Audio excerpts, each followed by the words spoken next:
Liberté de la presse et développement durable. C'est une célébration différée de la journée mondiale de la liberté de la presse ouverte ce matin à la maison Georges Awiri. Et puis, un homme condamné à mort à la pendaison en Inde au motif qu'il serait présumé violeur de 2 jeunes filles. Une condamnation suprême pour un acte tout aussi suprême. Mesdames, Messieurs, bonsoir. À 20h, plusieurs chaînes présentent leur journal. Merci d'avoir choisi Gabon Télévision pour vous informer. Ouvrons cette principale édition d'information avec cette rencontre politique au Palais de la Présidence de la République où le chef de l'État, président de la République, Ali Bongo Ondimba, a reçu la majorité républicaine pour l'émergence. Le point avec Bienvenue Miko, Barthelbois, Sanissé, Sambaboubou. Palais de la Présidence de la République, vendredi 30 juin 2014. La majorité républicaine pour l'émergence ici est réunie autour du président Ali Bongo Ondimba. Le déjeuner offert par le leader de ce regroupement de partis politiques est une première, mais surtout une excellente opportunité pour tous de faire le point de la situation sociopolitique du pays et d'en évoquer des solutions. Nous nous félicitons des grands chantiers qui ont été initiés. Construction de routes, des centrales hydroélectriques, modernisation des ports, etc. Mais les Gabonais attendent impatiemment la livraison de la plupart d'entre eux. Sur le plan social, les maux persistent. La pauvreté ne recule pas. Dans nos villes, dans nos quartiers, on est de plus en plus mal logé, du fait notamment de l'exode rural. Les derniers éboulements enregistrés à Libreville sont significatifs. Les solutions à la pauvreté et à la précarité qui gagnent les Gabonais passent par des actions vigoureuses en faveur d'un meilleur accès à la formation et à l'éducation, aux soins de santé, à un logement décent, à un travail stable, à une circulation aisée dans le pays. Créée le 19 avril 2010, ici même au Palais de la Présidence de la République, cette coalition de partis politiques, unis par une charte, réitère donc son soutien au chef de l'État et à sa vision pour un Gabon émergent. Monsieur le Président, rien n'est perdu.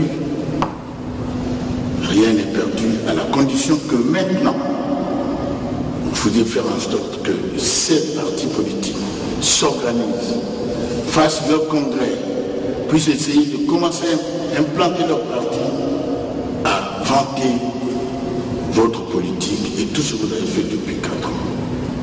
Je suis convaincu que on peut encore faire une bonne chose, mais je pense qu'il faut une dynamique unitaire. Et cette dynamique unitaire passe par une application stricte des dispositions des textes régissant le fonctionnement de notre gouvernement.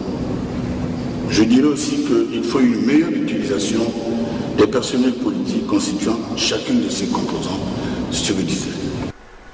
Et voici donc la majorité républicaine pour l'émergence, engagée et déterminée pour le renouveau de son challenge politique au service de la nation et du peuple gabonais. En janvier 2014, j'ai proposé à la nation un nouveau pacte social. Les premières assises sociales que j'ai convoquées le 25 et le 26 avril dernier ont confirmé l'impérieuse urgence qui désormais la nôtre à nous attaquer à la triple problématique de la pauvreté, précarité et exclusion sociale. J'ai sauté sur ces questions et des mesures dont certaines ont déjà fait l'objet de décisions avec des textes normatifs pour en faciliter l'exécution. Je considère la lutte contre la pauvreté comme la priorité absolue dans les 3 prochaines années. Et je voudrais que notre majorité en fasse autant.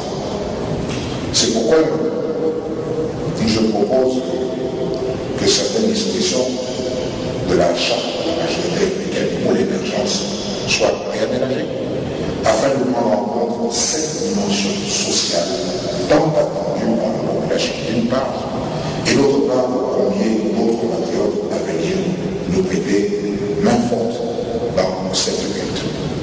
La séance qui s'achève se tient en prélude au Conseil des partis de la majorité pour l'émergence prévu ce samedi. Pour Ali Bongo Ondimba et ses alliés, 2 objectifs. Rendre plus visible l'action du chef de l'État et resserrer davantage les rangs de cette famille politique pour mieux envisager les joutes électorales futures. Puisque nous sommes au palais, restons-y pour parler de cette conférence de presse du porte-parole de la présidence de la République, Alain-Claude Bizet. Entre autres sujets abordés, la prime d'incitation à la performance, la crise dans certaines régies financières et à l'éducation nationale. Le point avec Guy Frey-Aubian et Chrisley Maïnda.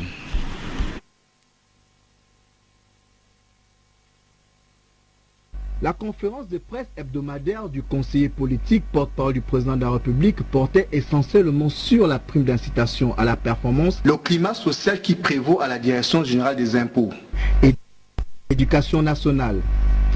Pour ce qui est de la prime d'incitation à la performance, 30 000 fonctionnaires sont concernés.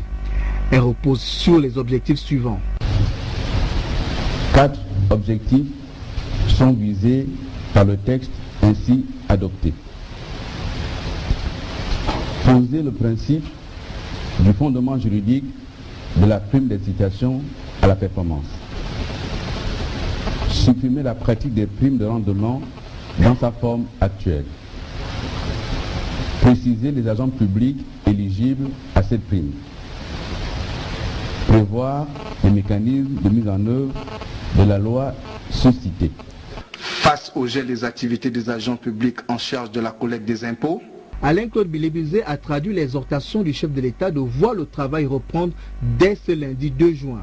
Nous constatons, malgré les discussions ouvertes par la hiérarchie avec les syndicats, la poursuite d'une grève devenue illégale dans les services des impôts. Cette situation n'est pas sans préjudice sur les ressources de l'État. Aussi, le président de la République, chef de l'État, soucieux de la nécessité de garantir le bon fonctionnement de l'État, demande aux agents des impôts de reprendre le travail dès le lundi 2 juin 2014. Quant à la menace du boycott des examens de fin d'année brandie par certains enseignants, le porte-parole de la présidence a apporté les précisions suivantes. Il y a quelques jours, la CONACYCED a appelé ses membres à boycotter la tenue des examens de cette fin d'année. Cette organisation syndicale ne trouve pas suffisants les efforts déployés par le gouvernement dans le règlement des problèmes soulevés par les enseignants. Le président de la République a instruit le gouvernement d'accélérer le processus de finalisation de la résolution des problèmes posés par les syndicats d'enseignants. Selon l'exécutif, certains mouvements de grève prennent des allures de chantage, ce au mépris de la réglementation du droit du travail en la matière. Face à ces situations, le gouvernement promet de prendre des mesures drastiques pouvant aller jusqu'à la suspension des salaires. Double audience à la primature où le professeur Daniel Onaondo, le Premier ministre chef du gouvernement, a reçu tour à tour l'administrateur directeur général de la société Adax Petroleum pour les relations économiques et la commission internationale d'enquête sur la République centrafricaine pour les questions de paix et de sécurité. Le point avec Claudette Eoré Richon et Alain-Serge Eyene. Général de la société pétrolière Adax Petroleum et le Premier ministre chef du gouvernement Daniel Onaondo. Les échanges ont essentiellement porté sur le partenariat économique entre cette filiale du groupe chinois Sinopec et l'État gabonais.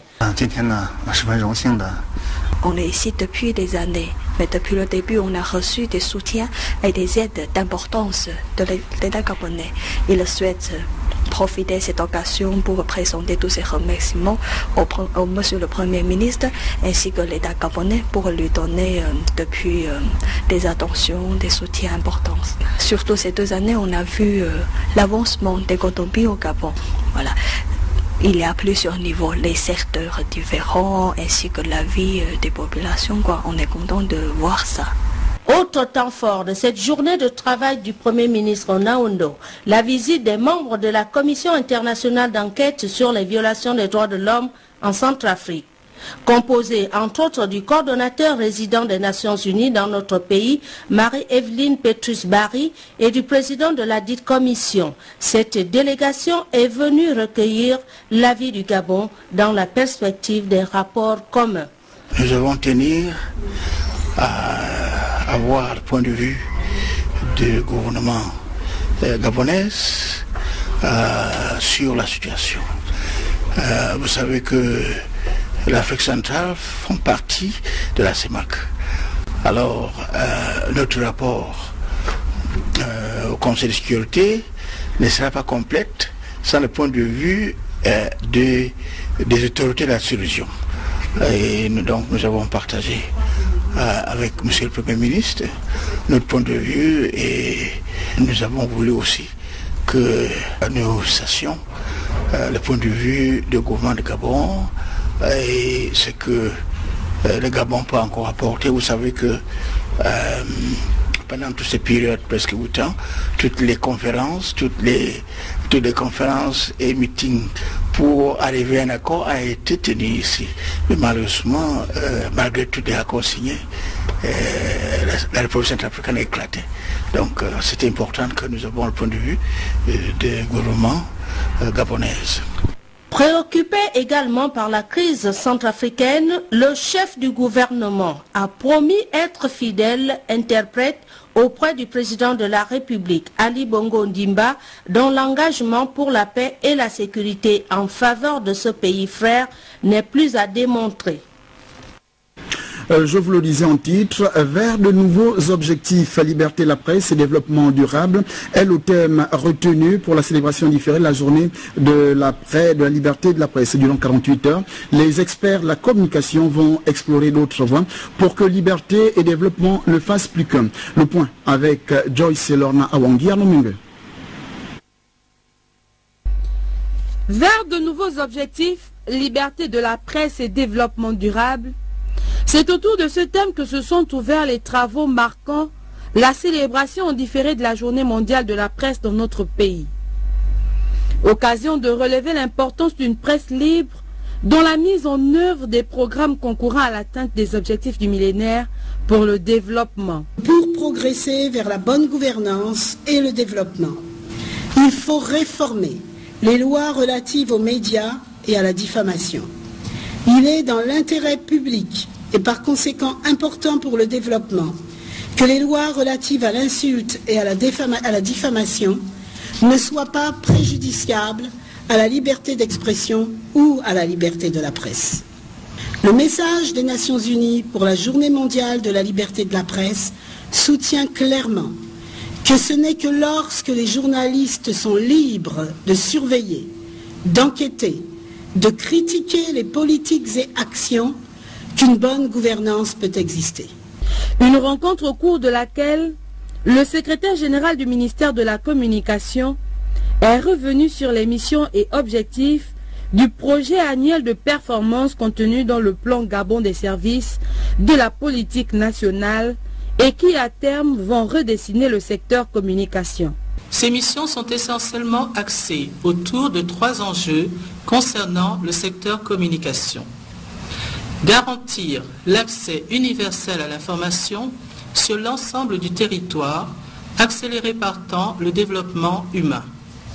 Promouvoir l'image du Gabon sur le plan national et international et développer la contribution du secteur des médias à l'économie du pays. De ces 3 axes stratégiques découlent 10 objectifs pluriannuels. Les principaux sont la conception et l'élaboration du cadre législatif et réglementaire de la réforme de l'audiovisuel public, la promotion du cinéma gabonais au Gabon et hors de nos frontières, le renforcement des capacités des professionnels de la communication et du cinéma, l'amélioration du taux de couverture des médias sur le territoire national, l'accompagnement et le conseil aux opérateurs du secteur et enfin la mise en place en 2016 d'un système de mesure des audiences de la radio et de la télévision au Gabon, en un mot, l'audimat. La liberté de la presse est donc considérée comme une pierre angulaire des droits de la personne. Elle favorise la bonne gouvernance et surtout garantit que régnera une véritable justice dans un pays. Les travaux qui ont débuté ce jour prendront fin demain 31 mai. D'une journée à une autre, la journée nationale des droits de l'homme a été célébrée ce matin du côté de l'hôpital régional de Mélène. Des manifestations rehaussées par deux membres du gouvernement, à savoir Alexandre Daïsiré Tapoyo des droits de l'homme et Fidèle Mengeme Ngwan de la santé. Le point avec Blandine Djawel à Danvi. De la compassion pour les personnes âgées et les malades mentaux. C'est ce qui a été exprimé comme un leitmotiv par toutes les personnalités qui ont pris parole du haut de la tribune. Elles ont tenu à marquer leur soutien pour l'égalité des chances de cette catégorie de personnes. Si des actions concertées et intégrées ne sont pas mises en place aujourd'hui par le gouvernement, les familles et la société en général, mesdames et messieurs, nous ne filerons jamais de beaux vieux jours au soleil et notre vieillissement réussi restera compromis. Je ne saurais terminer mon propos sans nous laisser tous méditer sur ce que, si la mort ne nous fauche pas avant, c'est la vieillesse qui nous attend. La vision que doit traduire l'action du gouvernement est celle d'un pays reconnaissant l'importance de la santé mentale et la nécessité de promouvoir et de prévenir les troubles mentaux. Un pays dans lequel les personnes souffrant de ces troubles peuvent exercer pleinement l'ensemble des droits humains fondamentaux et avoir accès en temps utile à des soins et à un soutien social de qualité et approprié sur le plan culturel pour faciliter leur établissement. Pour sa part, le ministre des Droits humains et de l'égalité des chances, Alexandre Désiré Tapoyo, a fait savoir qu'une personne âgée n'est rien d'autre que la représentation que chacun de nous doit avoir de soi-même pour le futur, qu'est notre propre vieillesse. De même qu'un de nos compatriotes souffrant de pathologie mentale ne devrait être regardé par chacun de nous que comme notre propre image, si toujours le sort ou les circonstances malheureuses de la vie le favorisent. La lutte que mènent nos plus hautes autorités en ce domaine mérite d'être amplifiée, certes, et toutes les réflexions sont menées pour y parvenir. Mais cette action étatique ne saurait remplacer la chaleur familiale, l'amour du prochain, l'attention et la compassion active que ses compatriotes à part entière attendent de chacun de nous, dans le silence intérieur de leur souffrance, dans des jours et nuits assombris d'un grand désespoir et d'une solitude qui ne peut que leur être fatale. Les manifestations relatives à cette commémoration sont prévues s'étaler tout au long de cette année. Des droits de l'homme, parlons-en encore avec cette condamnation par pendaison d'un présumé violeur en Inde après avoir violé deux jeunes filles. Des faits que je vous invite à suivre dans ce document de nos confrères l'AITV. En signe de protestation, ils sont assis en silence au pied du manguier où deux adolescentes ont été retrouvées pendues mercredi dans ce village du nord de l'Inde. Avant d'être pendues, les jeunes filles âgées de 14 et 15 ans avaient été violées. Deux cousines issues de la caste la plus vulnérable de la société indienne, celle des intouchables. Faute de toilettes chez elles, les adolescentes s'étaient rendues dans un champ quand elles ont été agressées. Leurs proches qui avaient signalé leur disparition accusent la police de n'avoir pas réagi pour protéger les agresseurs, 5 selon les familles. Les familles se plaignent du fait qu'elles étaient allées prévenir les policiers, mais ces derniers n'y ont prêté aucune attention. Au matin, les corps des jeunes filles ont été trouvés pendus à un arbre. Le policier Sarvesh est venu chez moi pour m'informer que ma fille avait été retrouvée pendue. Je veux que la police criminelle fédérale enquête sur cette affaire. Je n'ai pas confiance dans la police d'ici. Vendredi pourtant, la police annonçait avoir retrouvé deux des agresseurs qui avaient pris la fuite. 3 hommes sont accusés de viol et de meurtre. 2 d'entre eux ont été arrêtés. Nous avons envoyé nos policiers pour attraper le 3e accusé, Urvesh. Même si le viol est désormais passible de la peine de mort et que des efforts ont été entrepris pour modifier les comportements, rien n'a vraiment changé depuis le viol collectif en 2012 d'une étudiante de New Delhi qui avait choqué l'Inde. Un viol toutes les 22 minutes dans l'un des pays les plus peuplés du monde. Lors de sa campagne, le nouveau Premier ministre Narendra Modi a promis d'améliorer la sécurité des femmes. La situation va de mal en pis du côté de la République centrafricaine. 2 jours après la violence anti-chrétienne, plusieurs manifestants et les forces africaines dans la rue. C'est ce que je vous invite à suivre dans ce reportage de nos confrères d'AITV. Toujours sous très haute tension. Des milliers de manifestants dans les rues de la capitale centrafricaine, 2 jours après l'attaque meurtrière contre une église qui a fait 17 morts. Un acte terroriste selon la présidente centrafricaine. Pour la foule, les responsables sont tous trouvés, les musulmans du quartier kilomètre 5. Toutes les milices doivent être désarmées. Le kilomètre 5 est à quelque part ici. On ne peut pas désarmer le kilomètre 5. Pourquoi la mise en application de la résolution 2127 ne se fait pas? Colère contre l'ONU, mais aussi et surtout contre le contingent burundais des forces africaines, accusé de laisser faire les violences antichrétiennes. Nous voulons le départ immédiat dans un bref délai de la troupe burundaise. Et deuxièmement, nous voulons la libération du kilomètre 5 pour que nos mamans, nos fils, nos papas puissent vaquer à leurs occupations. Très vite, la marche tourne à l'affrontement entre la foule et les forces africaines. Les troupes burundaises, prises à partie par les manifestants, tirent.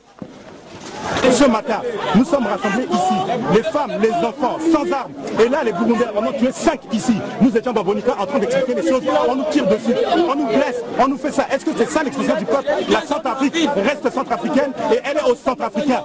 Après vérification, des sources concordantes font état de 2 morts et plusieurs blessés évacués vers l'hôpital de Bangui.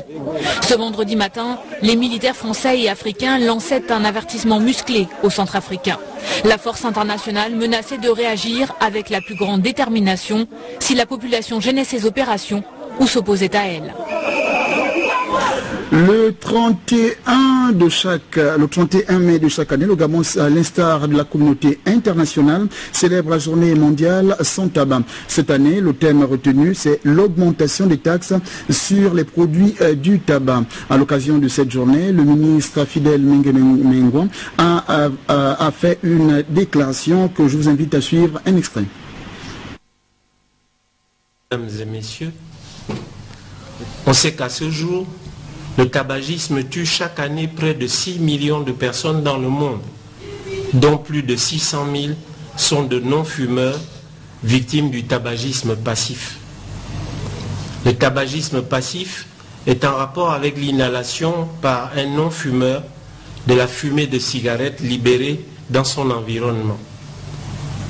Et si rien n'est fait, cette épidémie entraînera plus de 8 millions de décès par an d'ici 2030, dont plus de 80% surviendront dans les pays à revenus faibles ou intermédiaires, dont le Gabon, notre pays. Et pourtant, ces décès sont évitables. Mesdames et messieurs, dans le cadre du nouveau pacte social proposé à ses concitoyens, le président de la République, chef de l'État, son Excellence Ali Bongo Ondimba, a besoin que nous nous mobilisions tous pour l'amélioration des indicateurs de notre système sanitaire. Il a manifesté sa volonté d'atteindre cet objectif lors de la réunion de haut niveau qui s'est tenue à New York en septembre 2011. Il s'est engagé à tout mettre en œuvre pour réduire les facteurs de risque et créer un environnement économique et social favorable à la santé. Il entend ainsi protéger les générations actuelles et futures, non seulement des conséquences désastreuses du tabac sur la santé, mais aussi du fléau que le tabagisme représente pour la société, l'environnement et l'économie. Parmi les mesures envisageables pour réduire la consommation du tabac dans notre pays, il y a l'augmentation des taxes. Trouvez l'intégralité de cette allocution circonstancielle à la fin de cette édition d'information. Revenons sur cette actualité en marge de la tenue de la 3e édition du New York Forum Africa, tenue récemment à Libreville. Le ministre de l'Énergie et des Ressources hydrauliques a reçu plusieurs délégations étrangères, à l'instar de la délégation allemande qui s'intéresse au potentiel économique de notre pays. Cabrel Guillain-Lemani, Arnaud Mengue.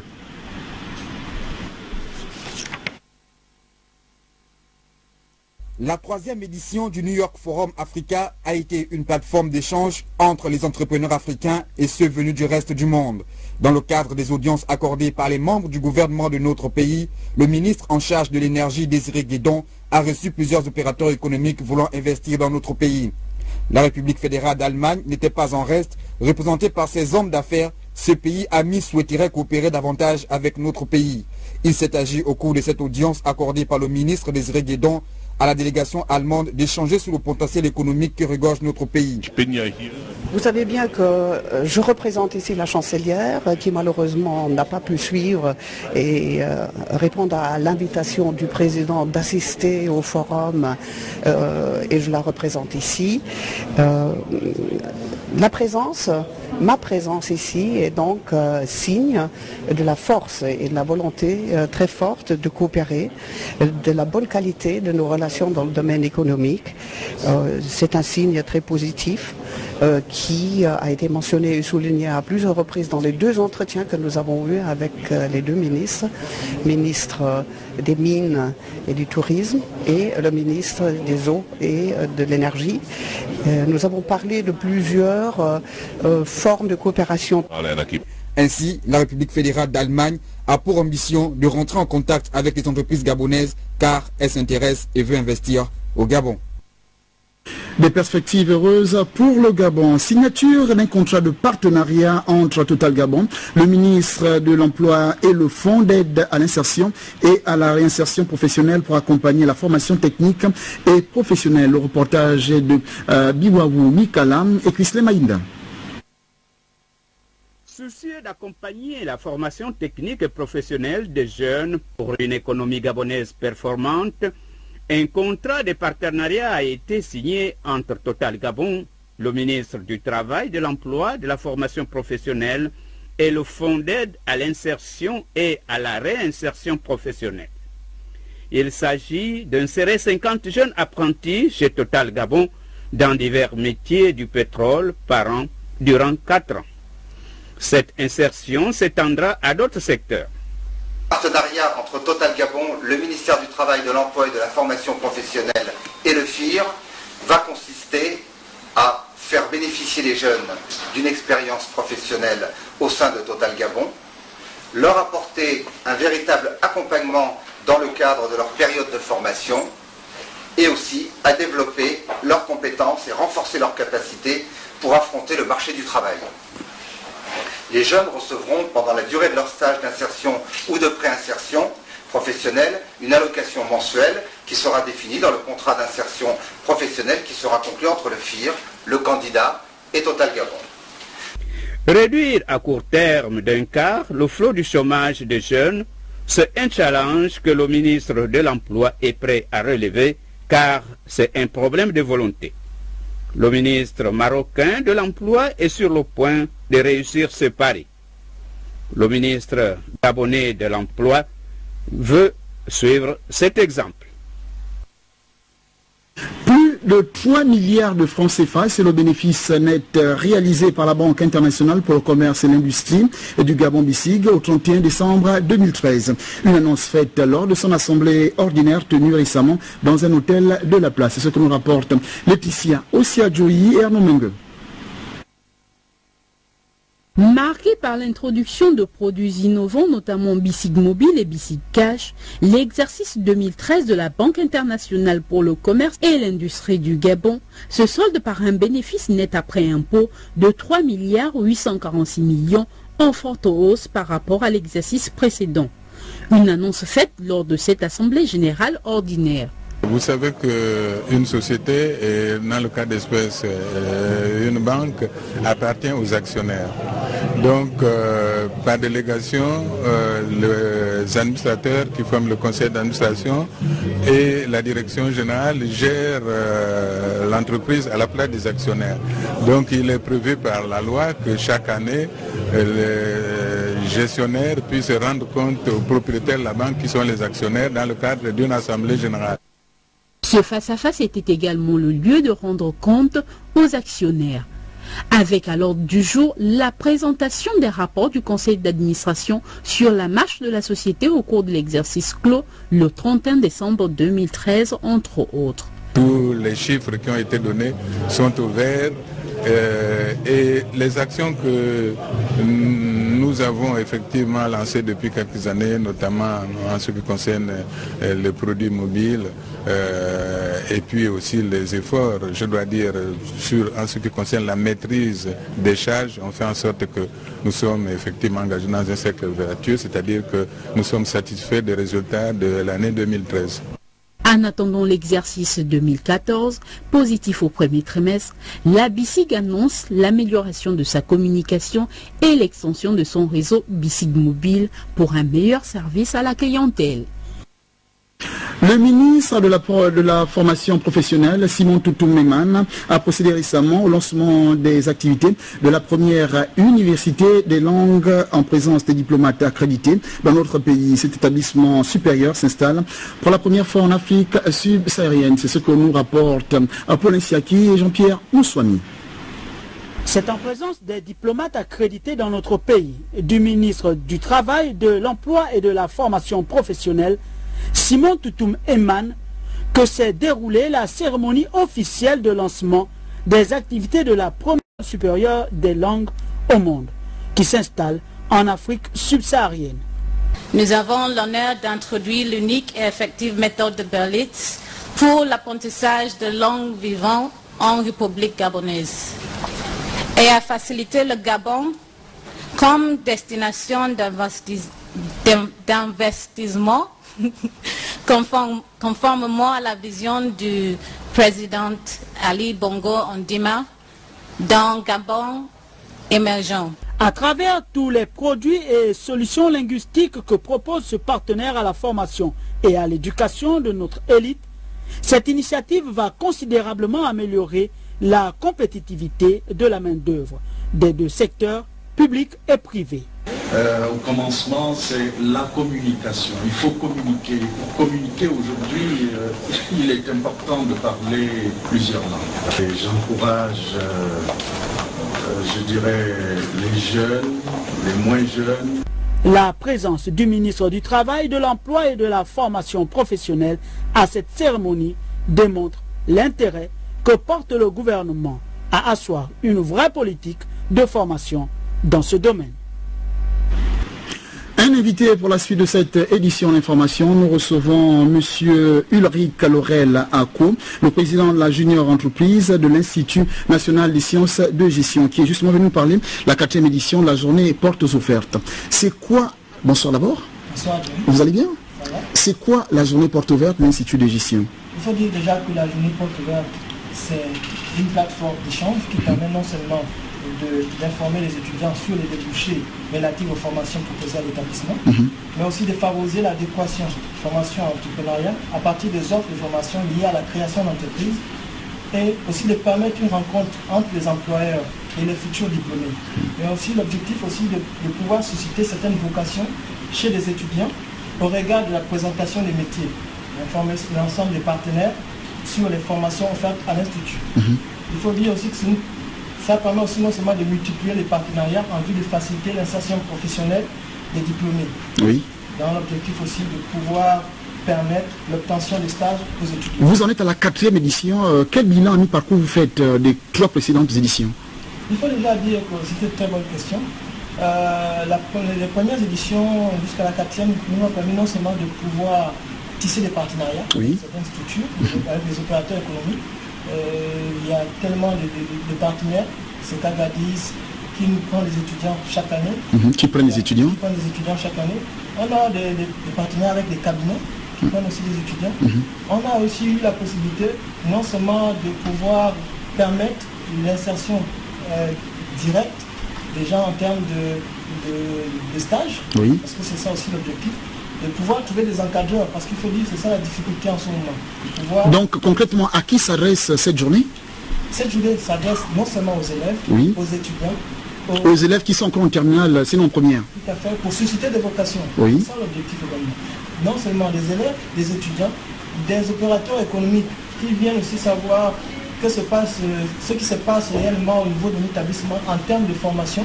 C'est ça aussi l'objectif.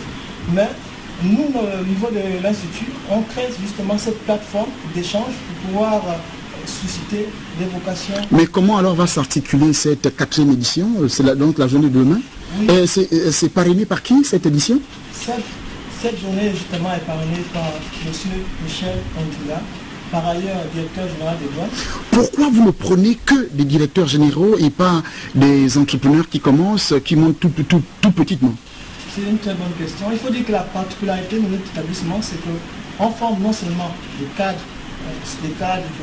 supérieurs également. Oui. Donc nous avons eu la chance que la majorité des responsables d'entreprise, des directeurs généraux, sortent de notre établissement. Donc on peut dire que c'est le retour justement par rapport aux fruits justement que l'Institut a pu faire sortir. Demain alors ça commence à quelle heure? Il faut dire que ça commence à 9h. 9h, c'est toute la journée alors? Oui, c'est toute la journée. Ok, nous recevions donc M. Ulrich Laurel Akour qui veut justement nous parler de la 4e édition des Journées Portes Ouvertes de l'Institut National des Sciences et de Gestion. Nous poursuivons cette édition d'information avec la formation des jeunes doit répondre à un certain nombre de critères. On va tout de suite accueillir, on va parler justement de la soirée festive du ministre délégué. Cette soirée qui auprès du ministre de la Forêt, honoré par ses anciens collaborateurs de la Banque gabonaise de développement, une soirée festive qui a été organisée récemment dans un restaurant de la place. Le point dans ce reportage que je vous invite à découvrir. Après 28 années de travail acharné à la Banque gabonaise de développement, Louis-Philippe Mvenkore, ministre délégué auprès du ministre de la Forêt, a été appelé à partager son expérience professionnelle au sein du gouvernement de combat dirigé par le professeur Daniel Onaondo.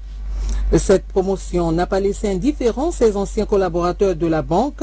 Ces derniers ont tenu à marquer d'une empreinte cette élévation à la faveur d'une cérémonie de réjouissance sobre fut-elle, mais chargée d'émotions, de sympathie et de convivialité.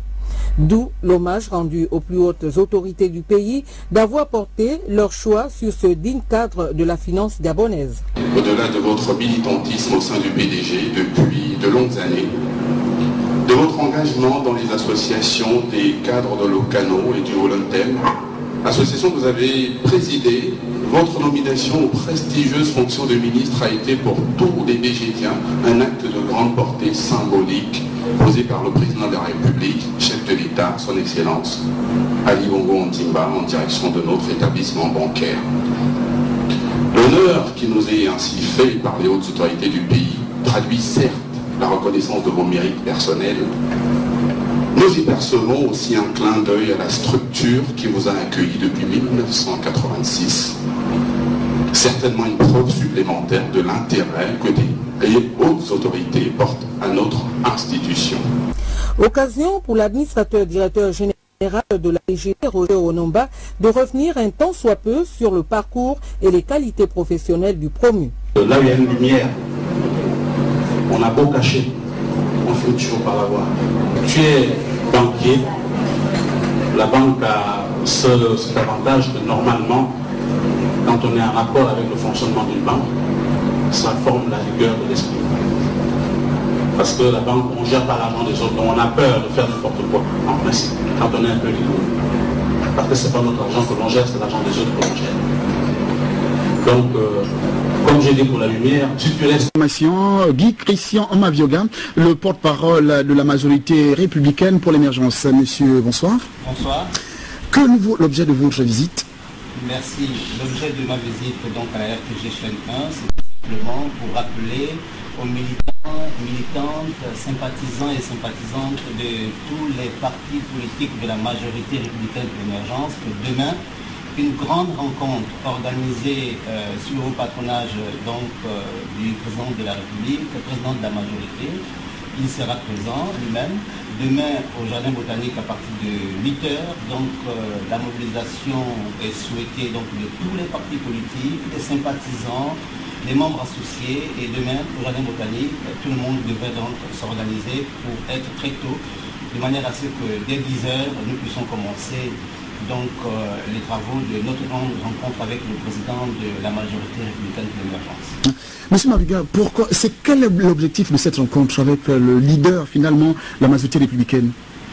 Mais l'objectif est de faire en sorte que le président de la majorité, qui est en même temps chef de l'État, puisse discuter avec la base, sa base militante, pour avoir une chaleur particulière donc des militants des partis politiques de la majorité républicaine de l'émergence, d'une part, et d'autre part, les militants, les responsables des partis politiques auront l'opportunité demain donc d'être plus ou moins renseignés sur les évolutions du plan stratégique Gabon émergent d'une part et du pacte social d'autre part. Donc l'objectif, il y a un double objectif. Donc le premier c'est de se mettre autour du président de la République, partager une chaleur militante. Le deuxième objectif c'est de faire en sorte que nous soyons tous imprégnés du plan stratégique Gabon émergent, quelles sont les évolutions, à quel niveau on se situe aujourd'hui et au niveau du pacte social qui a été lancé tout récemment par le président de la République. Ok.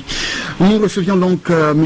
Guy Christian Mavioga, le porte-parole de la majorité républicaine. Est-ce que vous avez un dernier mot? Tout simplement dire à tout le monde, à tous les militants de tous les partis politiques de la majorité, aux sympathisants de l'émergence, d'être mobilisés dès demain à partir de 8h au Jardin botanique de Libreville. Nous sommes donc ensemble demain pour essayer de partager toutes nos visions pour un Gabon émergent à l'horizon 2025.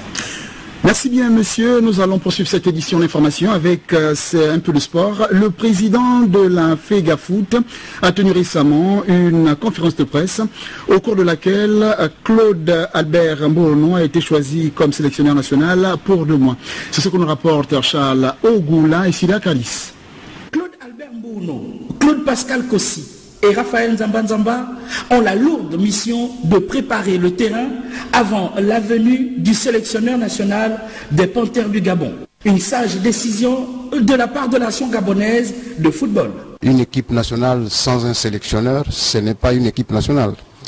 D'abord, elle n'existera pas s'il n'y a pas de sélectionneur, parce que c'est le sélectionneur qui fait l'équipe nationale.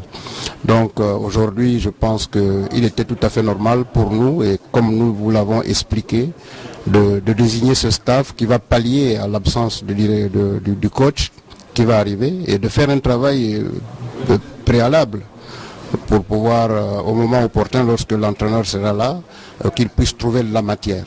L'entraîneur de Missile Football Club se réjouit de la confiance portée sur sa personne et n'attend pas dormir sur ses lauriers.